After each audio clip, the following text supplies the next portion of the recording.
All right. Good morning and happy Thursday. Welcome. We're at the new streaming network, WGSN-DB, Going Solo Network Radio. Welcome to Your Health Vibes with Elana.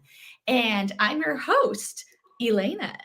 Today, my journey is to raise your heart, body, and soul vibes to the next level so you can transform your life today.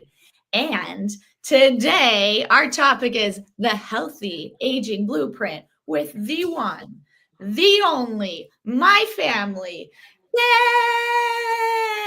Ken, come on down. Thank you for being here. It's my pleasure. Good to be here. And thanks for having me on the podcast. I'm so glad you're here today. Ken's coming in hot from Australia and feel really blessed because it is 3 a.m. for him right now. So very grateful that Ken is going to be here. Get excited. So everybody, I know Ken because he's my family, but you don't. So Ken, can you tell us a little bit about yourself, please? Certainly. So been in the industry for about 35 years now. I have a military background and started as basically a drill sergeant as such in your comparison. So my role was to get people fit and get people deployed and stay healthy when they go on deployment. And so I did that for over 20 years and then transitioned into the health and fitness industry. And I started in group fitness, teaching classes, aqua aerobics, spin, functional training, and all of that stuff, continued to do stuff.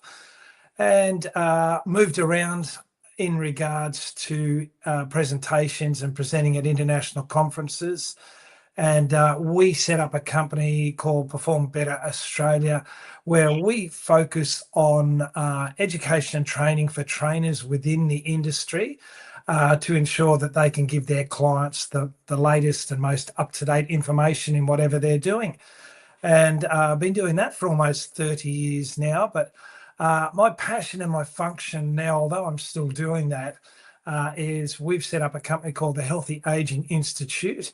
Yes. And as we age and transition in life, it's important that we bring everybody else along with us. So different goals, different lifestyles, different priorities for a longevity. So the Healthy Aging Institute was born out of that, to transition training to everyday life and making the rest of your life the best of your life. And that's pretty much it. I love that. Thank you so much. Yeah. So, and want to give a shout out. Hi, Ellen. I saw you're on. Yeah, Ellen. So I'll give a little backstory. Ken and we met almost like 10 years ago at a fitness conference. He was speaking in aqua aerobics and I just fell in love. I was just like, who is this? I love what he stood for. I love your presentation. And I just had to meet you. And on top of meeting him, I got to meet his amazing wife, Karen. We'll give Karen a little shout out. So Ken, with this, because you had that military background and whatnot, what really shifted to change to come to the Healthy Aging, Institute and showing up for that? Was that something, growing up, did you ever think that this is what you would be doing in the long run? Absolutely not. When I was working in the military, lots of broken bodies, lots of people with conditions, and like everything, preparation and timing is everything, and they had very limited time. And I was seeing a lot of repeat people, like a physical therapist who, because they weren't given either the right program or they didn't have enough time to get to where they should have been, they were breaking down even further. And that was really, really frustrating to me. So although I had all this knowledge on how to be the best you can be, it was really difficult to transition that into maintenance and being able to do that. So from an aqua aerobics perspective, I work very closely with physical therapists because they weren't using water as a medium much at all. And obviously it's the best way to do things because you load the muscles without overloading them and giving them good range of motion, because I think that's the first key, range of motion and balance. And once you get that, you can start controlling everything else you do. So I wanted to know more about that, and went into the fitness industry. And of course, there was aquarobics is seen as a fun activity and an old person's activity. And to a degree, it is, because it's a happy medium. It's an activity that everybody can do, and it's not restrictive in regards to illness or age or movement, because everybody can do their own thing. But I wanted to look at the science of movement on land and take that into the water to create better movement both in the water and out of the water. And so I transitioned my land training into the water training, combined the both, and sort of went from there. I love that so much. So, I was an aqua teacher too, and that's what I experienced too. It's so funny. How do you take away that stigma of, oh, it's just for old people, or, oh, it's just, when I teach aqua, I do that, people always get so surprised, like, oh, what kind of class? It's fun. Aqua saved my life by being in 3 car accidents. I definitely did not think I would be able to continue my journey of being a teacher and moving forward. So can you explain a little bit more how that water really truly helps? And it's the difference of being outside to opposed to inside, and how it helps your muscles and really truly show up. Oh, there's Tony. Hi, Tony. He says, so nice to see you guys, enjoying the conversation. Well, it's pretty easy. We use the medium of water for buoyancy and resistance and drag. So the physical properties of those. Gravity drags us down in one direction, and on land it comes from all different directions to try and work against us as well as work for us and hold us up. In the water, it enables our muscles and our body to do that by creating those properties without the strain and the stress of the movement, because it's supported by that resistance and that buoyancy. Oh, that's good. Hey, my sister's online too. Yes, Sister Steffi. What? Thanks for joining. I really love that. I really love the explanation of that, because, with water, I really feel free. And it also allows you to kind of release, the tension, and so much going on with that too. So Ken, can you tell us what things that you do are to promote this? Do you guys ever do any summits or any other things that we would love to hear about? How you are showing up for others and what they can do and how they can learn from you. Absolutely. So we do whole education and training events designed for the public, but primarily to train the trainers to do the public, and it's called the Healthy Aging Summit, and that's an annual summit we do. We've had this is number 6 next year. We started before COVID, and unfortunately, about 3 or 4 days before COVID came into effect, they shut the borders, so we had to go online. And so the first 3 summits were online and getting the presenters together like we're talking now. And then we went from there into face-to-face. So the foundations of everything we do is movement is medicine, as you know, and it doesn't matter what we do. It used to be, you have to do 30 minutes at a time. You have to do 30 minutes a day to remain active. And to a degree, that's true. But it's all about the incidental exercise. It's all about putting the washing on the line, and taking the dog for walks, and going for that hike, and having fun doing aquarobics and building community. So we base our platform on the foundation of movement and understanding. So good movement is great movement, and great movement allows us freedom to do everything we need to do in life. So balance comes first, movement comes second, and strength comes third. And that's the frustrating thing about our industry. Sometimes that is flipped around too much, and we don't go back to basics enough. We don't focus on the basics and the body breaks down, or we lose interest, or we don't want to do it, or it's too hard. Yes. So it's all about creating the small things. It's about creating play and moving from there. I found with the Healthy Aging Institute and what we do for the aging demographic, it's not what you're doing at the time, it's what we can do to help us do everyday tasks further down the track. So you might want to go on a holiday or a hike, and but you may not be able to do that now. So we look at your goals and we break them down and we move forward along those lines to enable us to climb that mountain, to keep up with the grandkids, to go and play pickleball and things like that. So it's mindset, movement, and goal setting, and that creates the path to move us forward. I love that so much. Would like to expand on that. I just want to give Kathy a little shout out. She used to take my class, and water aerobics is the best. I mean, so much great things come out of it. You feel good, the energy that you can give. And I feel anybody can really do it no matter what. What they can't do on land, they can definitely do in water. But what I really love that you said is movement is medicine. Can you maybe tell a little bit more things? I love what you say, everyday life. It's not about the exercise part. I mean, it is, but calling it exercise, it's the movement. It's walking farther, parking somewhere, or being able to do these things. Are there some other little nuggets that you can share with someone what they can do? Or if someone, when we get older, we think we can't do this or our body isn't working that way. What are some things that you could tell people? Oh, hold on.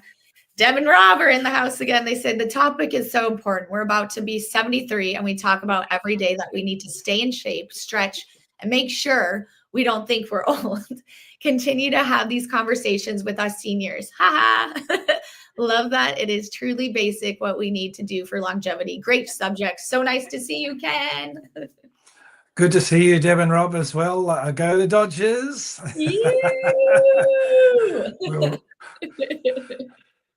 so let's break that down a little bit further. The first thing that we need to look at is age is just a number. And it all comes back to mindset again. It's how we feel. And the big thing is it's never too late. And we have to feel that we're able to do things, because if we don't have a positive mindset, what the body will only do what the brain is able to comprehend and understand. That's a bit of a two-way sword, and what I mean by that is that many of our aging population think, I'm too old, I can't do this, it's too hard, I don't want to do this, I'm afraid I'm going to fall. So it's all about meeting people where they need to be met. Because quite often they say, okay, my goal is I want to go on a holiday and I want to climb the mountain, but it's too hard now because I've injured myself or I've got sore knees, or I've got a sore back. Okay, it's not about climbing the mountain today. It's about going up the stairs. It's about walking a little bit further. It's about challenging small goals to intermediate goals to long-term goals, because we don't celebrate the small wins enough. No. I got out of bed this morning at 2:00 in the morning, so I'm celebrating Thank you so much. I love you for doing that for me. So I'm celebrating that I'm here and I'm speaking to people as well. So it's just that simple. The other thing is, we need education. We don't know what we don't know until we don't know. It's all about listening to somebody, finding that person that you connect with, that you understand, that you want to know more about, and seeking out information. So the biggest part about the classes I take is people need to understand the why. Everything we do is about the why. Why am I doing this? So when we're young and in our 20s, it doesn't matter. As a trainer, I can go out and I can, absolutely smash you or make you work really hard, because people think, oh, if it no pain, no gain, and so on. And our body up to the age of 30 recovers quickly. It's able to do that in doses, and it doesn't really matter. We'll get sore, but we'll get over it. 30s to 40s, we become a little more goal orientated. So I want to lose weight after my baby. I want to get into that wedding dress. I want to get stronger to play a sport. And so it's focus.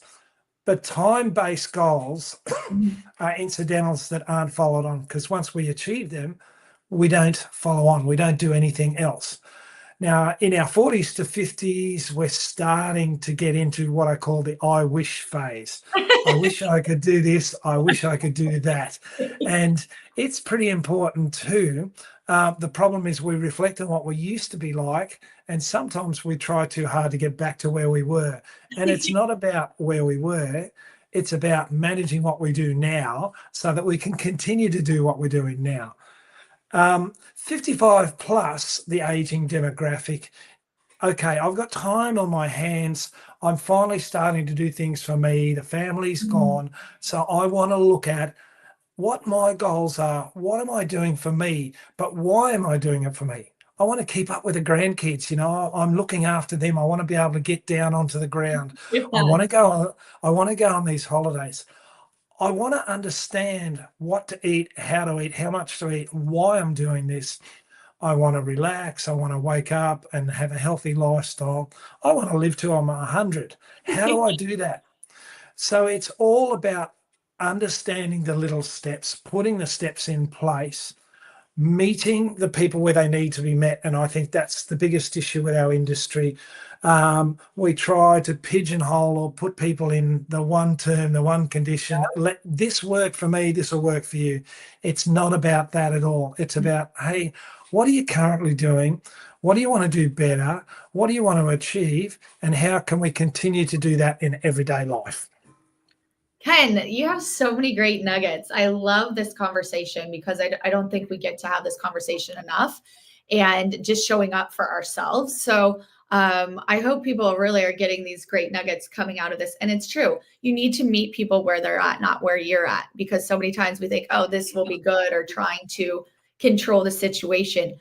Also, a lot of times when people get older or helping out, the kids get involved and want to help their parents. And is there anything that you could say to motivate that? Because then sometimes it becomes that control, oh, well, it's my parent and I want this. And then they don't want to do it because it's this force.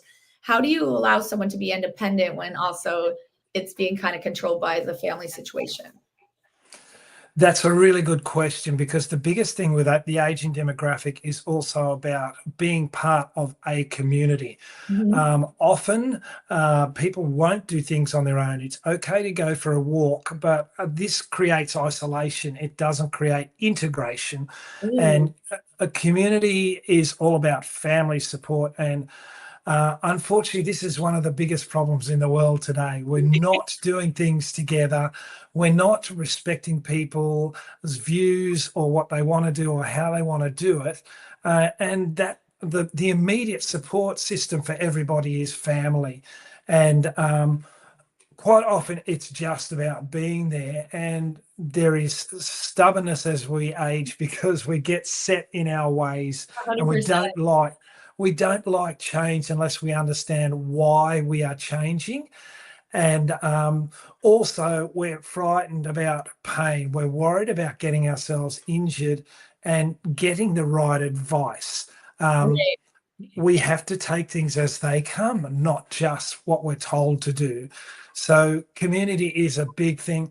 I think the other thing that isn't talked about a lot, but we see it from the day we're born, and that's ageism. There is this perceived conception of what an older or elder person is, and the television, the magazines, the film, everything around us is perceiving old people as frail individuals on walking frames that are on medication, that have had a good life and now they just want to go and sit in the corner. That's not the way things work, and that's not the way people want to live their lives. No, so not at all. It's all about, number one, and unfortunately it's realistic, sometimes something bad has to happen for something good to come out of it. Totally. And it comes back to that education and saying, look, here's where you are. You've got this condition. If we take away that condition, how would that make you feel? because it all comes back to the responsibility of the individual. How can I support you better? Let's do this together so that we can experience these goals and move forward together in life. Because it's interesting. One of the things I get asked the most is, what do the aging demographic fear the most? And there are three things, and in order. So number 3 is loss of income, not knowing how long they're going to live, so they don't know how much money they need to put aside or how that's going to affect their life as they go. The good side of that is live your life day by day. Do not think about the what if or what's going to happen or what isn't going to happen, because it may never happen. So that's number 3. Number 2 is physical independence. People don't like to be a burden on their families, on society, and so on and so forth. And that's a big fear for the aging demographic. But the number 1 fear is cognitive independence, loss of brain function. What if I want to do all of these things, but my brain won't physically allow me to do this? So that's a really, really big fear. And today's society, we've seen up to 60-70% increase in chronic disease from a mind perspective, Alzheimer's, dementia, and it's happening earlier as well. So we've got to look at that from a part of life, and we've got to look at how we can eat better, how we can sleep better, how we can move better, because there are lots of really successful fitness or rehabilitation programs out there, but they focus on one component. So there's heart moves, there's walking, there's chair aerobics, there's aqua aerobics, and these are great for cardio fitness and movement to a degree. But it doesn't help strength. It doesn't focus on falls prevention. It doesn't focus on getting up and moving.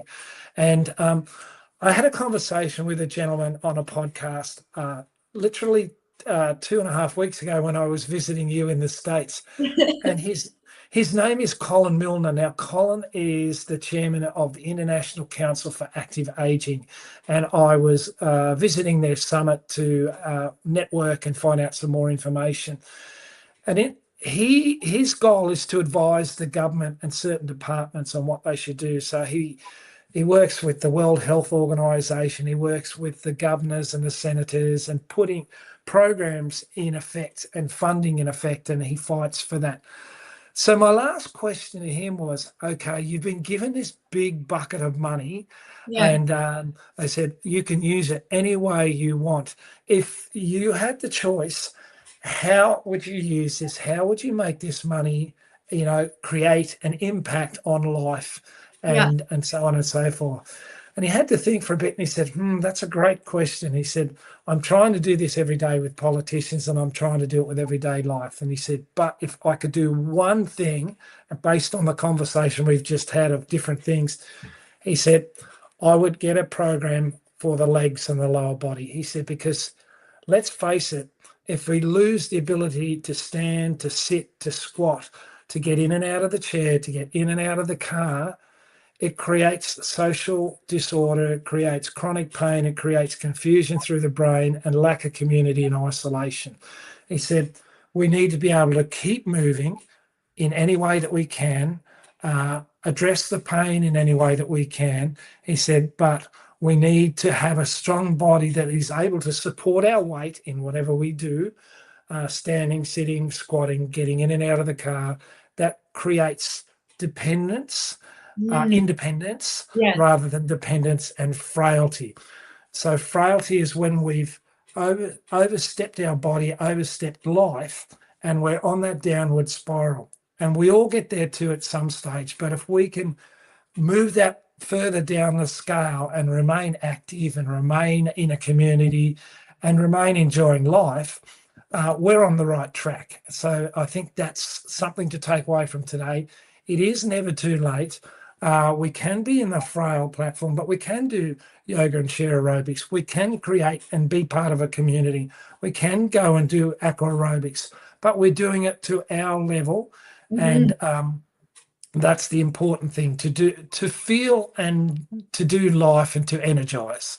Oh, Ken, just more and more nuggets. It's so true. So my friend Ellen, she said, so right. I just turned 50 and I've been fighting chronic pain for many years. I want to find a class close to me. What can you recommend to someone for going through? Like, Ellen is amazing. Also, Kathy said, this is a perfect topic for me. Being with my grandkids are needed. So I love all these people that are watching and these golden nuggets that you're able to share. How can you maybe help someone, like they want to choose a class, they're going through chronic pain, or, everybody's different in what they're going. What's a way to help someone show up for themselves to find the right fit for them? Saying and doing are two different things. It's not what we want, it's what we need. And that's where it starts. What do you need to be the first step? And go back to that goal. I've got knee pain, I've got this. What do I need to get me through this first so that I can move better before I move further? It all comes back to community again. So when we're talking about finding a gym, it has to be a community facility, because we've been very good at gyms by creating walls and creating different zones for different people. We need to find somewhere that is welcoming. We need to find somewhere that is a community. And we also need to somebody that relates to us. Because if we don't create a personal connection, it doesn't matter how good the facilities are, whether it's a great pool, whether it's a great gym. We need to be able to create a connection. We need to create community and trust as our number one thing, because if we don't have that, if we don't feel confident enough, if I'm scared of something, I'm not going to take the next step to try and move through that. I'm going to go back to internalize and go to medication or go to doing nothing. Isolation too. Yes, absolutely. So look at community centers that have a pool, that have pickleball, that have programs that aren't just physical, that have a community coffee shop. And it might start with that. It might be a group of friends and say, hey, I want to go for a walk down by the beach today, or I've got a beautiful park near me. Let's just start by 2 or 3 of us going for a walk and talk. Yeah. Let's have a chat. Let's talk about how we're doing in life by showing up for each other as we do. And let's just walk around the block, and then we can go for a coffee. And we're just starting to create a community. Then it comes back to that education, finding out what we need and finding out what suits us. So number one, find somewhere or some that you can relate to and that is empathetic and that wants to listen, because our industry is also notorious for telling people what to do rather than for listening to what they need. Yes. That is one of the biggest things, I think, is what I said, is people become these experts and they know their topic so well. So they just want to show, opposed to showing up for someone. What's good for them, is not good for someone else. So everybody's different in what their needs and wants are. So I love that you say that. And I love that you say community. Community is so important to me. If I don't feel that, it's all about your vibe, your energy, your mind, body, and soul. It's not just about exercising. It's showing up and, healing that mind, that body, and soul. So I love that. So we're going to have to close up soon. I want to kind of get back to your summit too, because that will be coming around the corner, not too far away. If you could explain a little bit more. I was able to attend that summit. So I was supposed to be going out to Australia when the whole pandemic hit, literally on the way to LAX to go stay with my family, and boom. And they said, you don't get to come. And so then we got to do, online stuff. But when reality hit, I actually got to go to Australia and go to this amazing summit. Can you tell a little bit more about what's coming up for it? How people, if anybody can go, being in Australia here, it's an amazing event, amazing thing. And I just wanted to give a couple minutes to promote that as well. For sure. So the company's called the Healthy Aging Institute. And we hold these summits once every 12 months. We're in the planning of the next one. So our goal is to bring together allied health and wellness professionals. So we don't just focus on the physical, we focus on the why. We have health coaches, we have breathing experts, we have nutritionists and things like that. But it's all about putting the latest information into practical networking. And we're currently working on our next summit, and each year we set a goal. So it's normally in May every year, And the topic or the goal for next year is the future of healthy aging. Yes. So we're focusing more on mindset and medicine. So we have the 7 pillars of longevity. So nutrition, sleep, movement, community. So we're getting speakers in each of these categories. So we have a healthy mind and a healthy body. So you think, okay, I can't come to the summit. We do have webinars. We do have podcasts. I host podcasts where I bring specialists in, and they are available on Spotify under the Healthy Aging Institute or under the Healthy Aging Institute YouTube channel, healthyaginginstitute.com. We also have a Facebook page where we showcase the speakers and different pieces of education and nuggets like what we're talking about now. So that is the Healthy Aging Institute Facebook page. You can join that, like that, and follow that. And you can contact me there at any time, as well as the contact details you have for me. And more than happy to chat. We can have a call like this at any time. It might just be questions that I can follow up in an email, because it's all about creating community to move better, look better, feel better, and have a better life every day. 100%. I love that. And then we just got another comment. Vicky's amazing. She took my aqua. She takes it almost like 5 days a week. She said, the best part of my day is going to the YMCA and to start my day with a great group of women that support each other. And it's so true. I found such great community with that. You know, even though I'm not teaching there, we still meet up. We still have lunches together. And it's the community, the support, the love and energy. And thank you, Vicky. I love you. So we're going to have to wrap up some stuff. Ken, you are amazing. There were so many amazing nuggets here. And I hope people reach out to you. And I would love to have you on again when it's closer to the summit. You know, we can promote that more and do a little bit more. Oh, P.S. When I was there, we did all get on the news. The summit made the news. Yes, we did. So, Ken, do you want to leave us with a last nugget, a quote, anything that you would like to? I mean, everything you've said has been wonderful. And I'm just so blessed that you got up at 3:00 in the morning to do this. Ken has so many great nuggets, information. Please reach out to him. And what do you want to leave us with today? Don't worry about anybody else. Be the best you can be. Live your life long and strong. Yes. All right. Thank you guys so much for being here. We are on here bi-weekly, 12 p.m. Eastern time, 9 a.m. Pacific, to begin raising your vibration, heart, body, mind, and soul. I'm Elana, EF. I can't even talk. You can reach me at ef11ca@gmail.com. Yourhealthvibes.com is also the website. We are new streaming network, WGSN-DB, Going Solo Network Radio. Once again, I'm Elana with Your Health Vibes with Elana. Thank you for being here. Thank you for showing up, everybody. I love you all and have a beautiful rest of your day. Bye for now. Bye for now. Thank you. Thanks, Ken. Love you. You too.